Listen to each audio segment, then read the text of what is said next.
হ্যামিলনের বাঁশিওয়ালা ঢুকে পড়েছে আমার স্টুডিওতে। আসসালামু আলাইকুম প্রিয় দর্শক, আল্লাহ সর্বাবস্থায় আমাদের সবার মঙ্গল করুন সেই দোয়া এবং শুভকামনা জানিয়ে শুরু করছি। এই ভিডিওটা খুবই ইন্টারেস্টিং একটা ভিডিও অনেকের জন্য, হ্যাঁ, কারণ যেই ভদ্রলোক আমার সামনে বসে আছেন তার চেহারার সাথে ইসলামিক বিখ্যাত একজন মানুষের এবং ফিলোসফারের চেহারার মিল আছে এবং উনিও মাশাআল্লাহ দিনদার মানুষ। উনি আজকে আমাদের জন্য দারুণ দুইটা বিষয় নিয়ে আসছেন। আচ্ছা, সেই বিষয়গুলোতে যাবো, আমি ডেফিনেটলি যাব। তার আগে আমি বলবো যে পুরো ভিডিওটা একটু আপনারা মনোযোগ দিয়ে দেখেন, মজা পাবেন। আনোয়ার ভাই কেমন আছেন? আসসালামু আলাইকুম। আপনার মাধ্যমে আমাদের এই দর্শকদের যারা দেখছেন বা ভবিষ্যতে যারা দেখবেন তাদের সালাম জানাচ্ছি, শুভেচ্ছা জানাচ্ছি। আলহামদুলিল্লাহ ভাই, আমি খুব ভালো আছি, আল্লাহ খুব ভালো রেখেছেন। জি, বয়স বলতে কোনো আপত্তি আছে? আপনার বয়স কত এই মুহূর্তে? আমার ভাইয়া 72-এ জন্ম, অক্টোবরে জন্ম, কিন্তু আপনাকে দেখে মনে হয় না মাশাআল্লাহ মাশাআল্লাহ। আল্লাহু আকবার। সুস্থতা হচ্ছে আল্লাহর সবচেয়ে বড় নিয়ামত, হ্যাঁ, এবং এটা অসুস্থ হলে বোঝা যায় আসলে।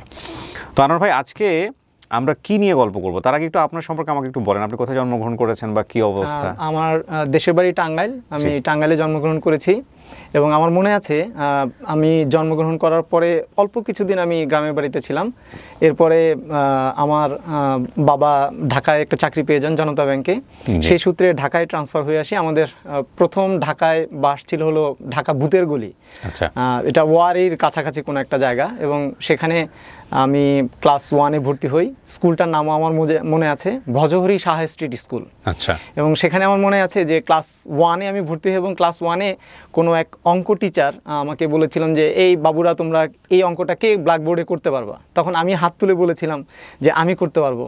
তো আমি যেহেতু ব্ল্যাকবোর্ড নাগাল পাচ্ছি না, তো ম্যাডাম আমাকে তার চেয়ার দিলেন, সেই চেয়ারের উপরে দাঁড়ায় আমি ব্ল্যাকবোর্ডের এই অঙ্কটা করেছিলাম।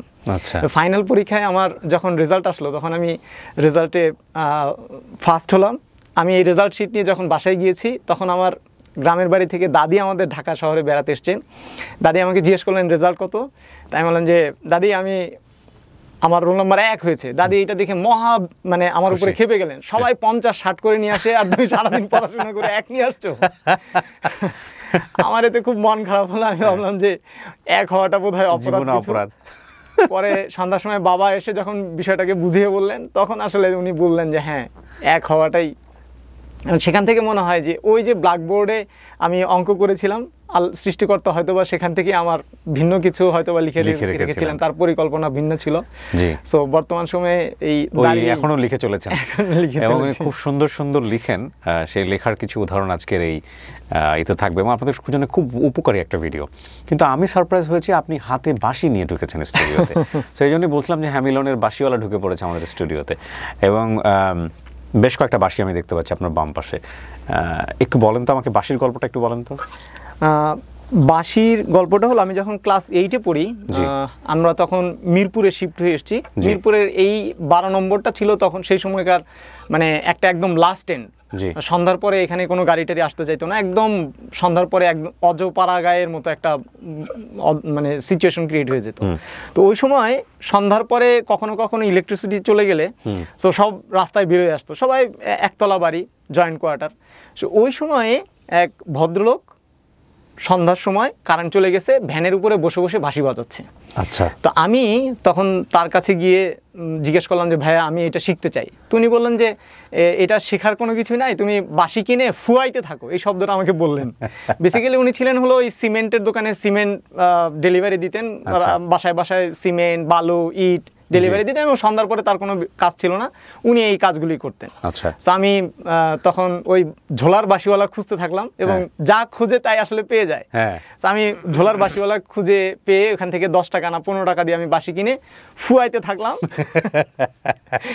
এবং আমার সময়টা ছিল আব্বা অফিসে চলে গেলে, আব্বু বেসিক্যালি এই বাঁশি বাজানোটা খুবই অপছন্দ করতেন। জি, তো আমার শিক্ষক হলেন আম্মু। তো আমি কোনো একটা টিউন ট্রাই করে আম্মুকে শোনাতাম, আম্মু বলতেন যে না এখানে হয় না, ওখানে হয় না, এখানে হচ্ছে। এই করে করে ভাইয়া বাঁশির প্রতি একটা সখ্যতা চলে আসছে। ওকে, এবং আপনার মা খুব পছন্দ করতেন? আমার মা বেসিক্যালি খুব পছন্দ করতেন এবং মা পছন্দ করতেন বলেই আমি শুধুমাত্র মায়ের জন্যই বাঁশি বাজাতাম। আচ্ছা, অন্য কোথাও পারফর্ম করতেন না? না, আমি অন্য কোথাও বেসিক্যালি মানে নেহায়েত বিপদে না পড়লে কখনোই আমি বাঁশি বাজাই, এটা কারোর সামনে আমি প্রকাশও করি না, এরকম বাজাইও নাই। শুধু মায়ের খুশি, মানে মায়ের শখ মেটানোর জন্য মাকে মাঝে মাঝে উনি বাঁশি বাজিয়ে শুনেছেন। তো আজকে উনি আমাদেরকে সারপ্রাইজ দেওয়ার জন্য বাঁশি সাথে করে নিয়ে আসছেন। আমরা একটা কাজ করি, আমরা একটু বাঁশির সুর শুনি, তারপরে আমরা গল্পতে ফিরবো, তারপরে মাঝে মাঝে আমরা বাঁশি শুনবো। প্রথমে আপনি যে কোনো একটা কিছু আমাদেরকে শোনান। আচ্ছা।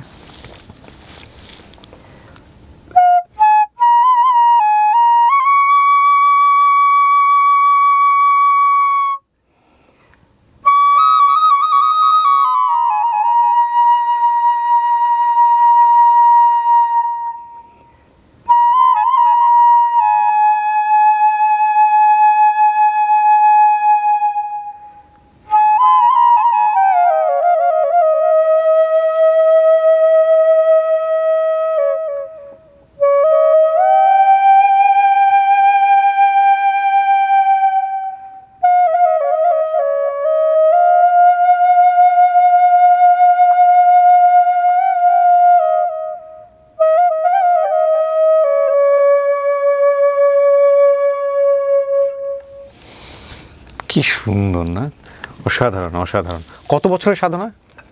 ক্লাস 8 থেকে। এখনো চলছে?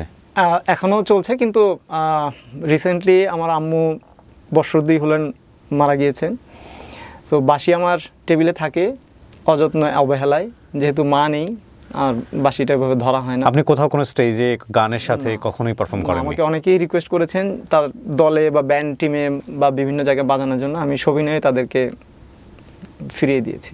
শুধুমাত্র মাকে ভালোবাসে উনি বাঁশি বাজিয়েছেন, এবং মা নাই, ওনার বাঁশি বাজানোও নাই। তো আরেকটা মজার ইন্টারেস্টিং ইনফরমেশন হচ্ছে বাঁশির উপর ওনার একটা বইও আছে, তাই আমি যদি ভুল না বলে। এটার গল্পটা আমাকে একটু বলেন তো। এটার গল্প হলো, এই আমি যখন আম্মুকে বাঁশি বাজিয়ে শোনাতাম, ততক্ষণে আমি মাস্টার্সে ভর্তি হয়েছি ঢাকা কলেজে ফিজিক্সে। তো মাস্টার্সের আমাদের ঢাকা কলেজ থেকে একবার কালচারাল ইভেন্ট হবে, সেখানে ফ্রেন্ডরা আমাকে বলল যে আনোয়ার তুমি এই কালচারাল ইভেন্টে নাম দাও, বাঁশির একটা আমরা প্লে করতে চাই বা একটা টিউন করতে চাই। তো আমি বললাম যে ঠিক আছে আমি নাম দিব, আমি রাজি হলাম তখন। তো বিকেলবেলা রিহার্সেলের সময় আমি আমার ওই ঝোলার বাঁশিটা নিয়ে গিয়েছি। তো আমি এই প্রথম রুমের ভিতরে, রিহার্সেল রুমের ভিতরে গিয়ে ঢুকলাম, ঢুকে দেখি যে সব সিনিয়র ভাইয়েরা বসে আছেন এবং তারা কারো হাতে তবলা, গিটার, হারমোনিয়াম। এই প্রথম আমি তবলা, গিটার, হারমোনিয়ামের সাথে বাঁশি রিহার্সেলে ঢুকছি। ওহো, এর আগ পর্যন্ত আপনি জানেন? এর আগ পর্যন্ত আমি কারোর সাথে কখনো সামনেও আসি নাই, বা আমি কারোর সাথে এরকম কোনো রিহার্সেলও বা কোনো কিছু করি নাই। আচ্ছা। সো যখন ভাইয়েরা বলবেন এই আনোয়ার তুমি বাঁশি বাজাচ্ছ, কোন গান বাজাবা, আমি তখন ওই গ্রাম ছাড়া ওই রাঙামাটির পথ, এই গানটা তখন খুব জনপ্রিয় ওই সময় এবং বাজাতে আমার খুব ভালো লাগে।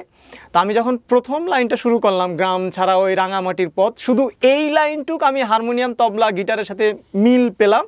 তারপরে ওরে কেড়ে আমায় নিয়ে যায় রে, এই সুর গিয়ে আমি দেখলাম যে আমি বাঁশির সাথে আর ওই ইনস্ট্রুমেন্টের সাথে কোনো মিল খুঁজে পেলাম না। ভাইরা খুব সুন্দর করে বললেন যে আনোয়ার তোমার আরও প্র্যাকটিসের প্রয়োজন আছে, তুমি ভাই আর একটু প্র্যাকটিস করো। এটা তারা সুন্দর করে বললেন, কিন্তু আমার ভেতরে উপলব্ধিটা হলো যে আমাকে তারা কান ধরে বের করে দিল। আমি যা এতদিন ধরে শিখেছি টোটালটাই হলো ওয়েস্ট অফ টাইম। ওকে। পরে আমি এটা আমার মনের ভিতরে একটা অতৃপ্ততা রয়ে গেল যে এটাকে আসলে আমি যা শিখলাম তা মাকে আমি ভুল জিনিস শোনালাম।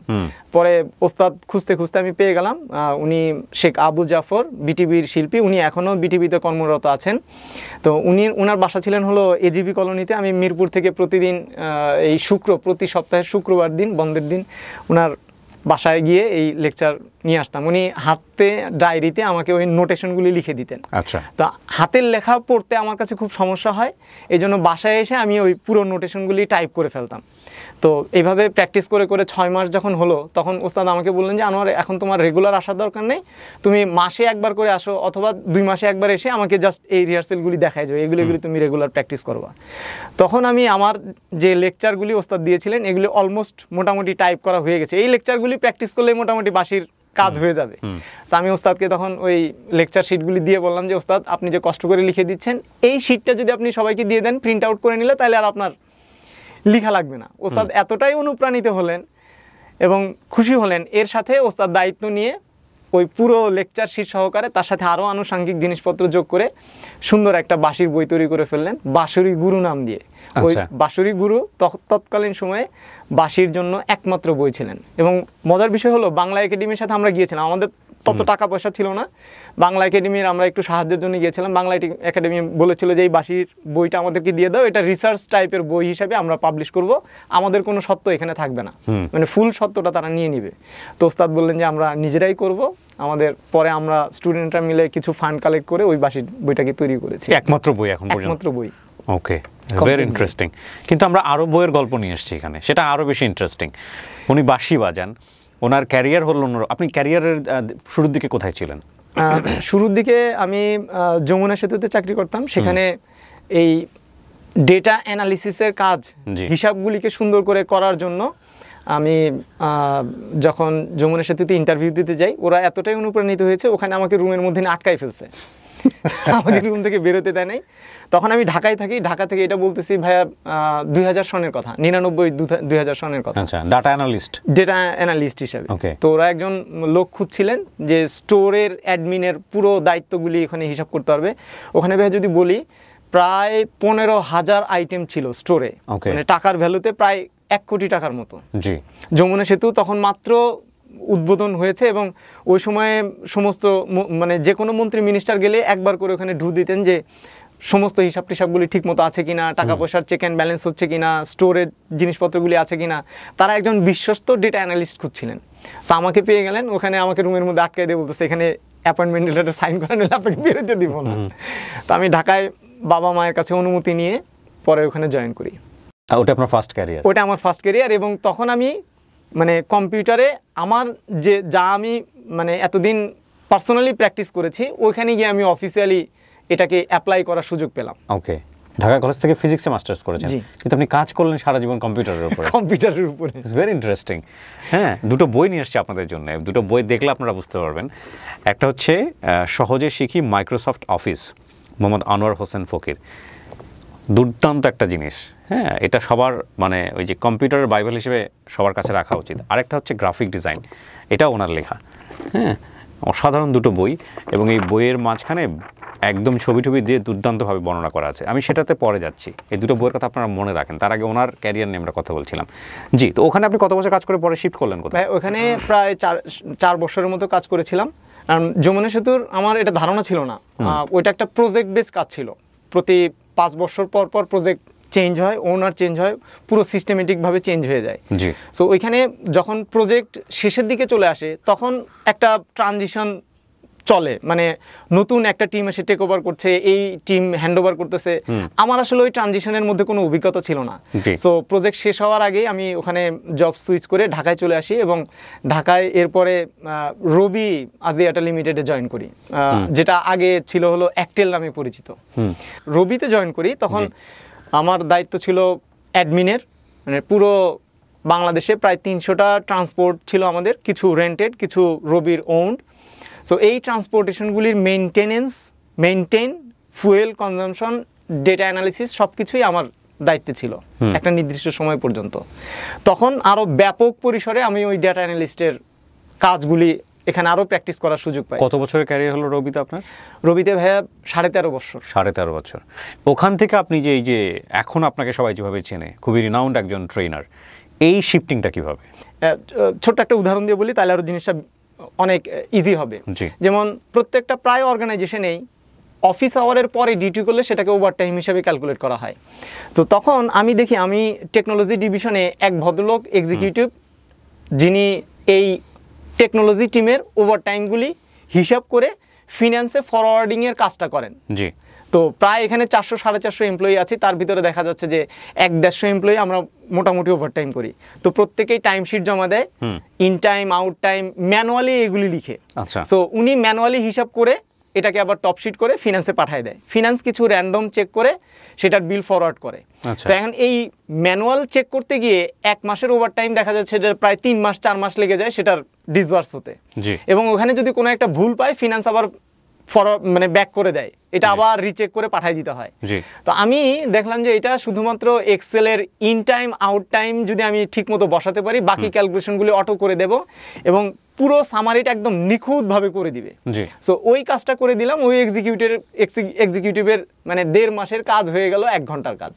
ওকে, তারপর পরে এই সফটওয়্যারটা বা এই ওভারটাইমের ছোট্ট ক্যালকুলেশনটা সারা রবিতে ছড়ায় গেল। মানে আমি ওখানে একটা পাসওয়ার্ড দিয়ে রেখেছিলাম, বাবু পাসওয়ার্ড, আমার কোড নেম ছিল বাবু। বাবু চেক নামে এই মানে এক্সেলের একটা ছোট্ট, এটা খুব জনপ্রিয় হয়ে গেল। এবং আমি খুব এতে খুব মানে নিজেকে খুব উৎসাহিত বোধ করলাম যে হ্যাঁ, অন্যের জন্য আমি কিছু করতে পারছি। আপনার কম্পিউটার লার্নিংটা কিভাবে? ভাই এটা সেলফ লার্নিং, একদম সেলফ লার্নিং, একদম সেলফ লার্নিং, নিজের শখের বসে, নিজস্ব শখের বসে, এবং সেটারই আপনার ক্যারিয়ারে এই লম্বা ক্যারিয়ার। জি। তো কি হলো এই ঘটনার পরে, কি দাঁড়ালো? এই ঘটনার পরে আমি তখন মানে অন্যকে হেল্প করে তার সময়কে সেভ করা, এটা আমার ভিতরে একটা ইনবিল্ড তৈরি হয়ে গেল যে আমি অন্যের জন্য কাজ করতে পারছি। এবং অনেকেই তখন আমাকে প্রবলেমগুলি দিতে থাকলো, ভাই এই কাজটা কিভাবে করা যায়, এই কাজটা কিভাবে করা যায়। Okay fine. সো তখন আমার এই সেলফ লার্নিং এর টপিকগুলি আমি পেয়ে যাই, আইডিয়াগুলি পেয়ে যাই। আচ্ছা, আপনার এই ট্রেনার হিসেবে জার্নিটা কিভাবে শুরু হলো? তখন রবিতে একটা পর্যায়ে আমরা ডেস্কটপ ইউজ করতাম, ডেস্কটপটা হ্যান্ডওভার হলো ল্যাপটপে। সো আমাদেরকে ল্যাপটপ দিচ্ছে, ডেস্কটপগুলি নিয়ে যাচ্ছে। তো অনেক এমপ্লয়ির এই ডেস্কটপগুলি জমা হয়ে থাকলো, পুরনো ডেস্কটপ। সো রবি কর্তৃপক্ষ এটা সিএসআর প্রোগ্রামের মাধ্যমে এটাকে তারা চিন্তা করলো যে এটা প্রত্যন্ত অঞ্চলে ডিগ্রি কলেজগুলিতে আমরা এই কম্পিউটারগুলি, ডেস্কটপগুলি ফ্রি দিয়ে দিব। আবার আমরা একটা টিম করে শুধুমাত্র দিয়েই দিব না, এটা আমরা গিয়ে আবার ট্রেনিংও করাবো। ওকে। সো তখন আমি এই টিমের মধ্যে টিম লিড হিসেবে যুক্ত হলাম, এবং ওখানে কি কি করানো যায়, কি করালে তাদের জন্য ভালো হবে, এই টপিকগুলি আমি মানে চয়েস করা শুরু করলাম। জি। কখন মনে হলো যে না ঠিক আছে, এটাই আমার প্রফেশন হইতে পারে, মানুষকে শেখানো, ট্রেনার হিসেবে? এইটা যখন মানে আমাদের সিদ্ধান্ত হলো যে ট্রেনিং করাবো, ট্রেনিং এর পাশাপাশি আমরা কিছুটা সময় ট্রেনিং করিয়েও আসলাম। কিন্তু দেখা যাচ্ছে যে ওই একদিন গিয়ে ট্রেনিং করায় আসা, এটা তারা আসলে মনেও রাখতে পারে না। তখন তো মাত্র মানে কম্পিউটারগুলি মানে হচ্ছে, জনপ্রিয় হচ্ছে। তখন আমাদের ওই টিম সিদ্ধান্ত নিল যে আমরা একটা গাইড বইয়ের মতো যদি তাদেরকে দিতে পারি, সো এইটা যেন পাশাপাশি কম্পিউটার এবং ওই গাইড বইটা বসে যেন সাথে সাথে মিলে ছবির মতো করে যেন দেখে সে সহজে কম্পিউটারটা শিখতে পারে। তখন আমার এই সহজে শিখি মাইক্রোসফট অফিস বইটাকে আমার ওই লেখার সুযোগটা হয়। এটাও আপনার তাদের জন্যই লেখা? তাদের জন্যই লেখা। 75টা কলেজে 7,500 স্টুডেন্টের মধ্যে তখন ডিস্ট্রিবিউট হয়েছিল। 75টা কলেজে? এটা কি এই একটা ভার্সনই আছে নাকি এটা আপডেট? না, এটা পরবর্তীতে আমি এটাকে অষ্টম প্রকাশ, নাইনথ এডিশন, অষ্টম শেষ হয়ে গেছে, নবমে। ওকে, তাহলে 9th এডিশন চলতেছে এটার, মানে এটা ওই শুধুমাত্র ওখানেই থেমে থাকেনি, তার মধ্যে হাজার হাজার স্টুডেন্টের হাতে এটা। জি হ্যাঁ। ওরে বাবা, মানে মূল কথা হচ্ছে কম্পিউটারে আপনার বেসিক কিছু জিনিস আপনি কম্পিউটার অন করলেই পারবেন। আপনি হচ্ছে মাইক্রোসফট ওয়ার্ড বলেন, মাইক্রোসফট এক্সেল বলেন, কিন্তু স্যার বেসিক জিনিস এগুলো, যেগুলো অন করে আপনি করতে পারবেন।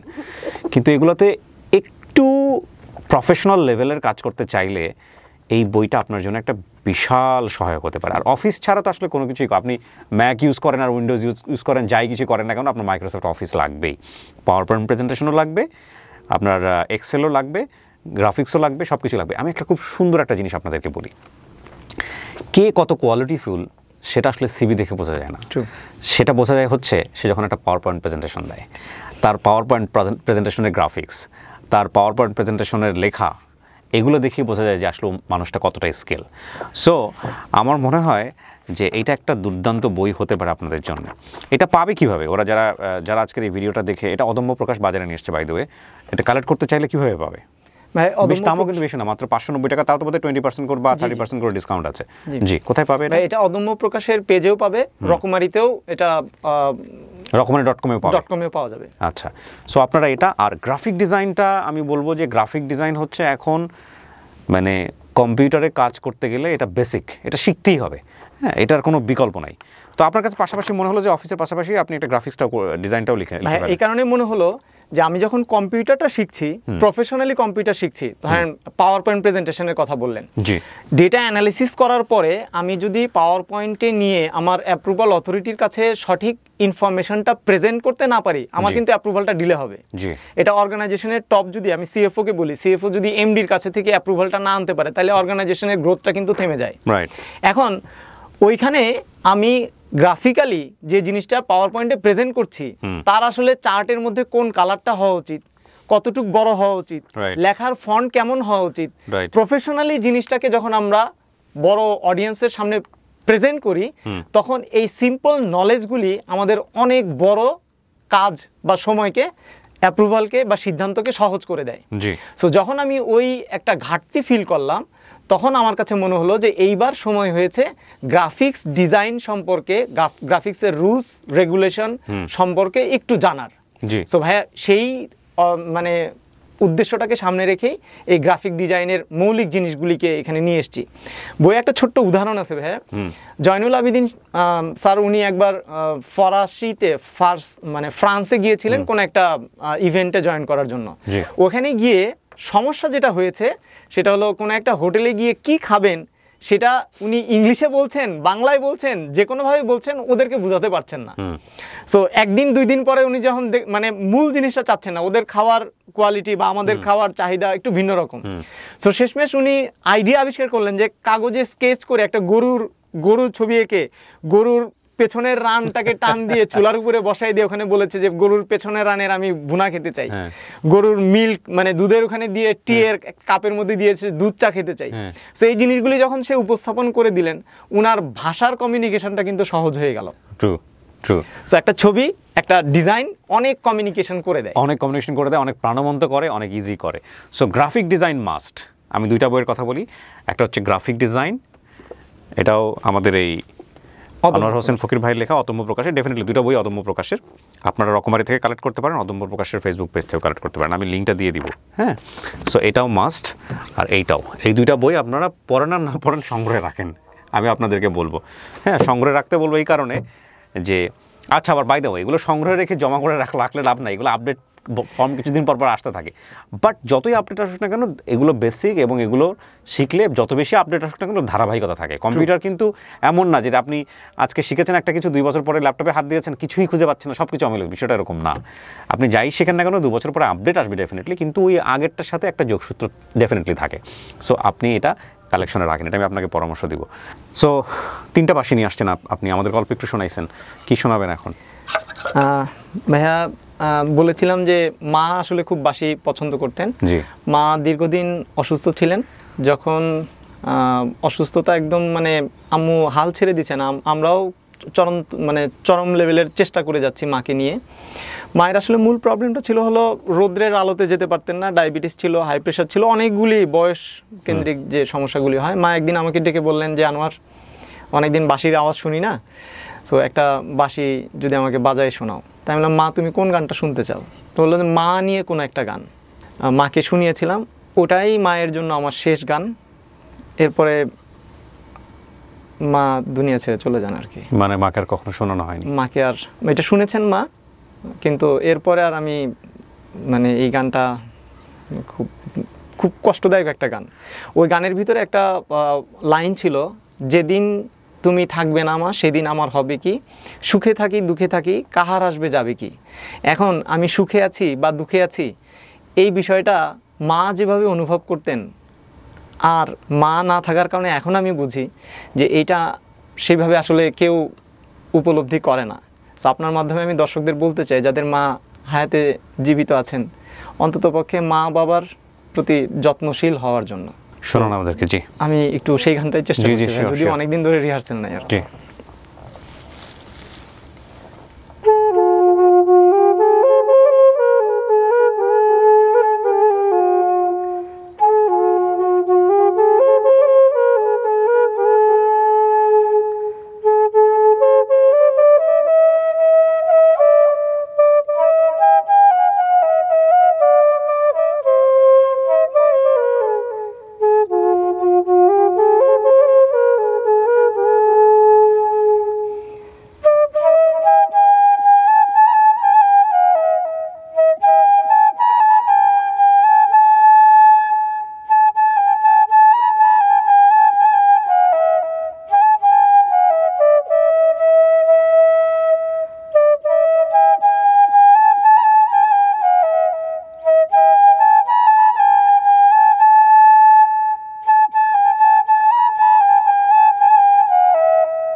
অশেষ ধন্যবাদ, অশেষ ধন্যবাদ।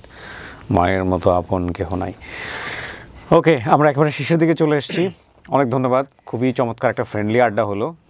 এবং আপনি যতদূর জানি যে এখন ফুল টাইম প্রফেশনাল ট্রেনার, জি ভাই, রাইট? কতটুকু এনজয় করছেন, বা আর যদি কিছু যোগ করার থাকে? এই ট্রেনার হওয়ার পেছনে যদি একটা ছোট্ট গল্প আমাকে বলার অনুমতি দেন। জি জি, প্লিজ। 2011 সালের দিকে আমাদের রবিতে এক্সটার্নাল একজন ট্রেনারকে হায়ার করেছিলাম আমরা। উনি আমাদেরকে Excel, PowerPoint, Microsoft Visio, Microsoft Project এই বিষয়গুলি নিয়ে অফিসিয়ালি ট্রেনিং দিয়েছিলেন। সো আমি আমার বসকে অনুরোধ করে এই ট্রেনিংয়ে আমি যুক্ত হওয়ার সৌভাগ্য অর্জন করেছিলাম। এই প্রথম আমি অফিসিয়ালি ট্রেনিং পাচ্ছি, এবং সেই ট্রেনিংটা এখন যদি বলি সবাই হাসবেন, এটা হলো অফিস 2007 ভার্সনের ট্রেনিং ছিল। তো ওই ট্রেনিংয়ে এই ট্রেনারকে আমি যে টপিকগুলি উনি ট্রেন করিয়েছেন, সো আমি ট্রেনিং শেষে ফিডব্যাক হিসাবে আমাদের এইচআর যে এক্সিকিউটিভ ছিলেন ওনাকে ফিডব্যাক দিয়েছি যে এই ট্রেনিংটা যদি আমাদের মতো করে একটু কাস্টমাইজ করা হতো। উনি ওনার মতো করে বলেছেন বা করেছেন, ওই টপিকগুলি আসলে আমরা খুব একটা বেশি আমাদের কাজের দিকে রিলেট করতে পারি নাই। সো এরকম আমার মতো প্রায় 40 জন এক্সিকিউটিভ এইচআর এই নোটটা দিয়েছেন। আচ্ছা, পরে এইচআর থেকে আমাদেরকে এই 40 জনকে ডেকেছেন। কনভারসেশনের পরে এক পর্যায়ে আমাদের সিএইচআর উনি বলেছেন যে তোমরা যে এত কনফিডেন্সের সহিত বলছো, তাহলে তোমরা নিজেরা ট্রেনিং করাও। তো এই সুযোগটা যখন পেয়ে গেলাম, তখন এই 40 জনের মধ্যে থেকে আমরা সবাই অ্যাগ্রি করলাম যে হ্যাঁ, আমরাই ট্রেনিং করাবো। কিন্তু আমাদের যেহেতু ট্রেনিংয়ের কোনো অভিজ্ঞতা নাই, আমাদেরকে একটু টিওটি বা একটু ট্রেনিং করানোর একটু সান্নিধ্য যদি করে দেওয়া যায়, তাহলে আমরা ভালো ট্রেনিং করাতে পারবো। সো 2012 সালের 24শে জানুয়ারি সেই সুযোগটা পেয়ে গেলাম। প্রথম ট্রেনিং সেশন শুরু হলো। এই ট্রেনিং সেশনে 5 আউট অফ 5 আমি 4.69 এর মতো স্কোর করেছিলাম। মাশাআল্লাহ, অডিয়েন্স ফিডব্যাক। এই ভাইয়ের নেশাটা পেয়ে গেল। এরপরে ট্রেনিং আস্তে আস্তে করে এখন ফুল টাইম প্রফেশনাল পেশাদার প্রশিক্ষক। এই আপনার হচ্ছে সব কম্পিউটারের উপরে মাইক্রোসফটের প্রোডাক্ট। আমি মাইক্রোসফটের এরপরে কোনো একটা প্রতিষ্ঠান আমার কাছে বিড, মানে কম্পিটিশনে বিড করার জন্য আমাকে সার্টিফিকেট, ওখানে একটা ক্লজ ছিল যে অফিসিয়াল সার্টিফিকেট প্রেজেন্ট করার জন্য। 2023 বা 24 সালে আমি যদি 2007 সালের সার্টিফিকেট প্রেজেন্ট করি, আমি তো কাজ পাবোই না। এইটা আমার একটা মানে অপূর্ণতা মনে হলো। পরে আমি চিন্তা করলাম যে সার্টিফিকেট যদি নিতেই হয়, সর্বোচ্চ সেরা সার্টিফিকেটটা নিব। আমি মাইক্রোসফটের যে সার্টিফিকেশন, সেই সার্টিফিকেশন নিলাম। আমি ওয়ার্ড, এক্সেল, পাওয়ার পয়েন্ট এবং মাইক্রোসফট আউটলুকের এক্সাম দিলাম। ওখানে ওরা আমাকে master certification, master specialist certification দিল, এবং মাস্টার ওখানকার মাইক্রোসফটের সার্টিফাইড আমি ট্রেনার। আলহামদুলিল্লাহ, এনজয় করছি কাজটাকে। ডেফিনেটলি। বই দুটোর কথা লাস্টে আরেকবার মনে করে দিচ্ছি, গ্রাফিক ডিজাইন এবং Microsoft office. He is truly unparalleled. এবং ওনার সান্নিধ্যে যারা থেকেছেন, ওনাকে আজকের এই ভিডিও দেখে অনেকেই চিনবেন। তারা বুঝতে পারবেন যে আমাদের এই আনোয়ার ভাই আসলে কতটা পোটেনশিয়াল রাখেন এবং কতটা প্রতিভাবান একজন মানুষ। আমি ভালো লেগেছে আপনার সঙ্গে আড্ডা দিয়ে, এবং আপনার জন্য শুভকামনা থাকছে। যারা বই দুটো কিনে রাখবেন, নিজের কাছে প্র্যাকটিস করবেন, তাদের জন্য ভালো হবে বলে আমরা মনে করছি। অনেক ধন্যবাদ ভাই আমাদেরকে সময় দেওয়ার জন্য। শুকরিয়া। আপনার মাধ্যমে যারা দেখছেন বা যারা দেখবেন, তাদের সবাইকে শুভেচ্ছা এবং অফুরন্ত সম্ভাবনাময় একটা ভবিষ্যতের দোয়া রেখে আপাতত বিদায় নিচ্ছি। আসসালামু আলাইকুম ওয়া রাহমাতুল্লাহ। ওয়া আলাইকুম আসসালাম ওয়া রাহমাতুল্লাহ। দর্শক শেষ করছি। আসসালামু আলাইকুম।